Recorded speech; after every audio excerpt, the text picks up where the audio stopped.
Vi skal tale om halverings- og fordoblingskonstanter. Vi skal, i det første spørgsmål skal vi bevise den her formel heroppe, at log til 2 over log til a er lig med t2. Så vi tager udgangspunkt i 2 punkter her på i den her graf, og hvor y2 er 2 gange så stor som y1. Derfor kan vi også skrive y2 som 2 gange y1. Fordoblingskonstanten er x2 minus x1, så det er den. Og så for at bevise, at den her formel er rigtig, så skal vi opstille de her 2 formler. Så vi har indsat de 2 punkter, y1 og x1 og y2 og x2. Men i det her tilfælde, så kan vi skrive y2 som 2 gange y1. Så for at finde forskel mellem de 2 ligninger, sætter vi den op mod hinanden, så vi skriver den øverste, dens ligning nummer 2 herover, og så dividerer den med den underste, som er fra y1. Så kan vi simplificere den her ligning til den her ligning, og så y1'erne går ud med hinanden, og b'erne går ud med hinanden, og så ved brug af potensregneregler kan vi sige, at der er 2 tal her, og der er et tal x1 hernede. Så kan vi sige, at x2 minus x2 er lige med a i x2 minus x1. Okay, og så den her lille mellemregning her er til at vise, når man vil finde a i den her formel, og det kan man se ved, at x2 minus x1 er det samme som t2, så vi kan ændre det til t2 her, og så kan vi gøre det samme på begge sider til at få a til at stå alene, så vi kan få t2 til råd på begge sider. Okay, og så nu kan man med vores potens eller vores regneregler generelt ved vi, at vi kan gøre det samme på hver side af lighedstegnet.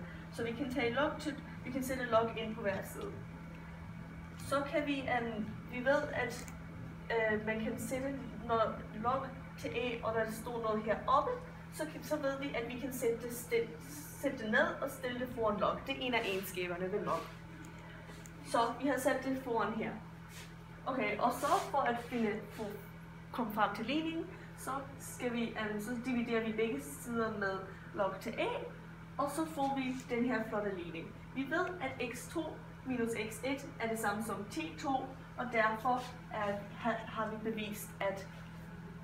bevist den her ligning heroppe. Okay, så fordoblingskonstanten den kan ses på grafen her ved at hver gang man går fordoblingskonstanten hen på x-aksen, så fordobles y-aksen.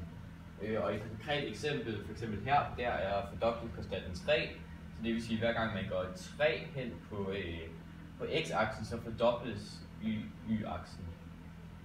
Og hver gang man går 3 længere hen på x-aksen, så fordobles y-aksen igen.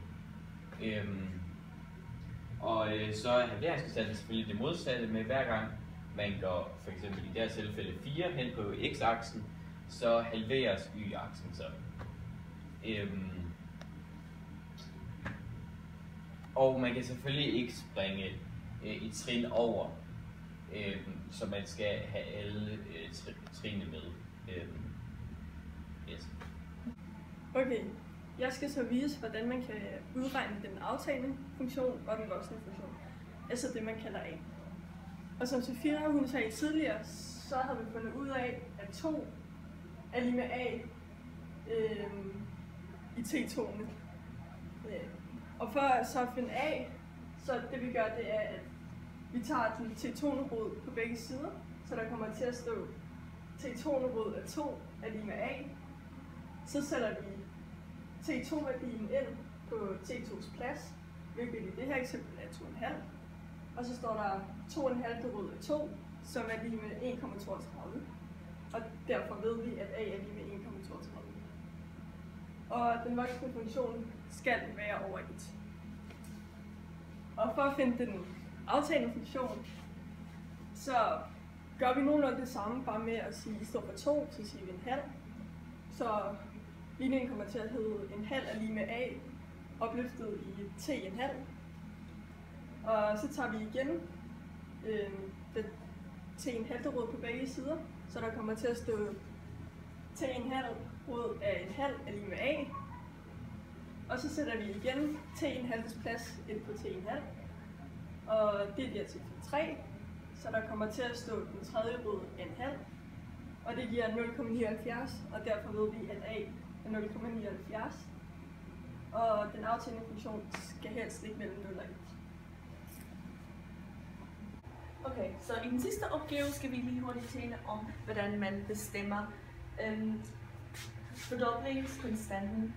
Her i det her eksempel kan vi bruge den her formel, som vi beviste i det første opgave, og så vi kender a-værdien, som er den voksne funktion, og vi sætter det bare ind i ligningen, og så får vi svaret 3,8 til at være T2, som er fordoblingskonstanten. Så når på x-aksen, når den rykker over 3,8, så bliver y-værdien fordoblet. Okay, og så her skal vi udregne halveringskonstanten. Vi kender, hvad den aftagende værdi funktion er, og så bruger vi den samme ligning, som vi brugte lige herover, men til log til en halve, fordi vi vil finde t en halv, som, ja.